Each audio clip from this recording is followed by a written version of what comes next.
எண்ணம் போல் வாழ்க்கை, எண்ணம் போல் தான் வாழ்க்கை அப்படின்ட்டு அந்த தத்துவத்த அடிக்கடி சொல்ற ஒரு நடிகர் நம்ம தனுஷ். அவர் ரசிகர் மன்றத்துக்கு புதுசா ஒரு கொடிய அறிமுகப்படுத்தியிருக்காரு அப்படின்ட்டு சோசியல் மீடியா ஃபுல்லா வைரலா போயின்னு இருக்கு. அது புதுசா ஒண்ணும் அனௌன்ஸ் பண்ணல. அது ரொம்ப நாளாவே இருக்கு. அது இப்பதான் கொஞ்சம் வெளியில தெரியுது. நெறைய பேர் அத எஸ்டாப்ளிஷ் பண்றாங்க. அதாவது கார்லலாம் கொடி கட்டுறது, இந்த மாரி கொஞ்சம் பண்ணி ஃபேமஸ் ஆவுது இப்பதான் அப்படின்ற மாரி சொல்லியிருக்காங்க.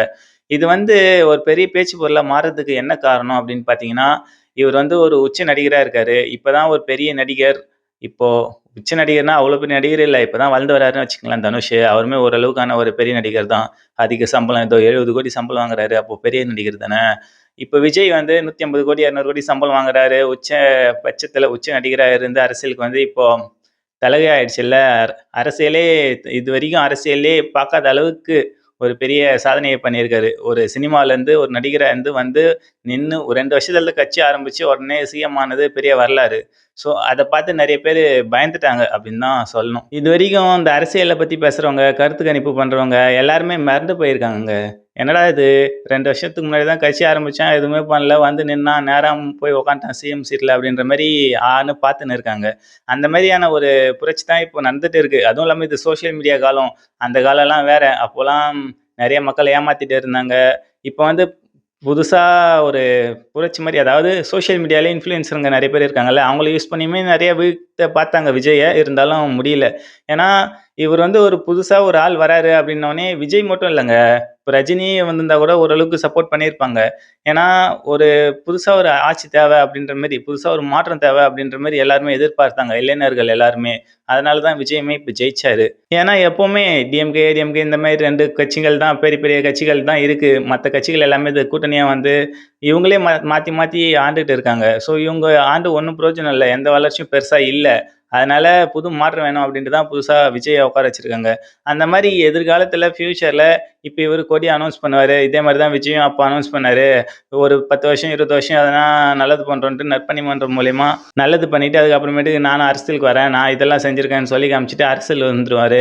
அப்படின்ற மாரி இப்பவே எதிர்க்க ஆரம்பிச்சுட்டாங்க நெறைய பேர் தனுஷ.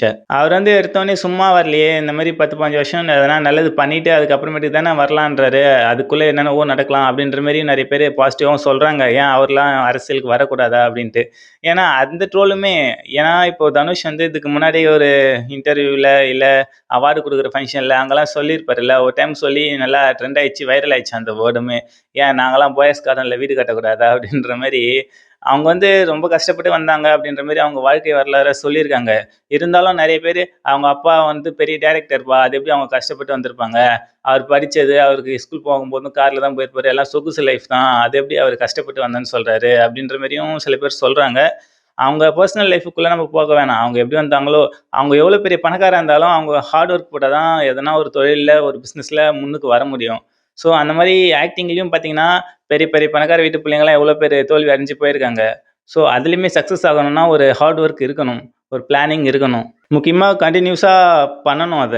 ஸோ அந்த மாரி கன்டினியூஸா ட்ரை பண்ணி தான் இந்த அளவுக்கு பெரிய ஆளா உயர்ந்து வந்திருக்காரு. அதுல எந்த டவுட்டுமே இல்ல. நல்ல திறமையான நடிகரும் கூட தான். ஆனா, அவரு இதுவரைக்கும் மக்களுக்கு எந்த நல்லதும் பண்ணல. ஸோ, இப்ப கொடியும் அறிமுகப்படுத்தி அதுவுமே ட்ரெண்ட் ஆக ஆரம்பிச்சுச்சா, இவருக்குமே ஒரு ரசிகர் கூட்டம் கொஞ்சம் இருக்கா? ஏன் நான் கூட தனுஷ் ஃபேன் தான். தைரியமா போல்டா சொல்லலாங்க. அவருடைய ஆக்டிங் அந்த அளவுக்கு பயங்கரமா இருக்கும்.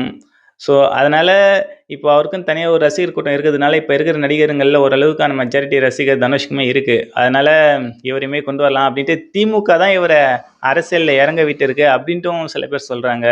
ஸோ இந்த மாரி நெறைய பாயிண்ட் ஆஃப் வியூ நெறைய பேர் பேசின்னு தாங்க இருப்பாங்க. ஆனா, இவரு கொடி ஆரம்பிச்சது அரசியல் நோக்கம் அப்டின்ட்டு ஃபுல்லா சொல்ல முடியாது. அவரு நற்பணி மன்றம் வச்சு அது மூலியமா நல்லது பண்ணலாம் அப்டின்ற மாரியான ஒரு எண்ணத்திலயும் பண்ணியிருக்கலாம்.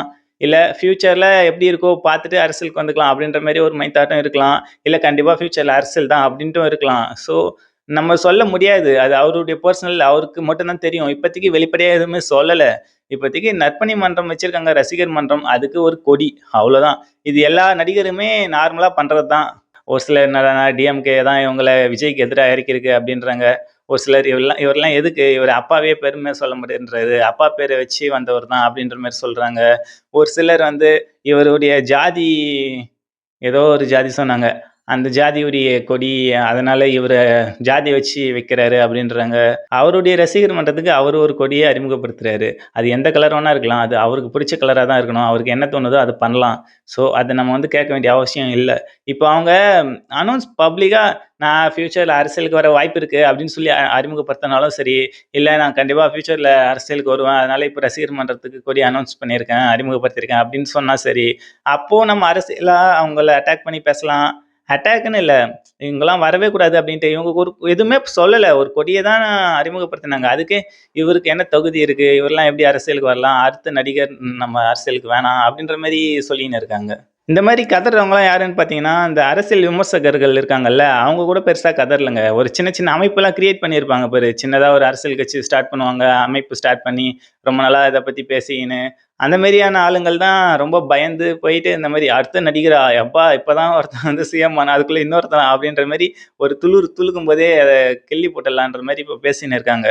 ஸோ, அதனால என்ன பொறுத்தவரைக்கும் ஒரு தனுஷ் வந்து கொடிய அறிமுகப்படுத்தியிருக்கலாம். இது ஆக்சுவலா இப்ப அறிமுகமே படுத்தல. இது ஏற்கனவே இருந்தது தானா. இப்போ ஓரளவுக்கு இப்ப ட்ரெண்ட் ஆயி இப்போ இந்த மாரி வைரல் ஆகின்னு இருக்கு.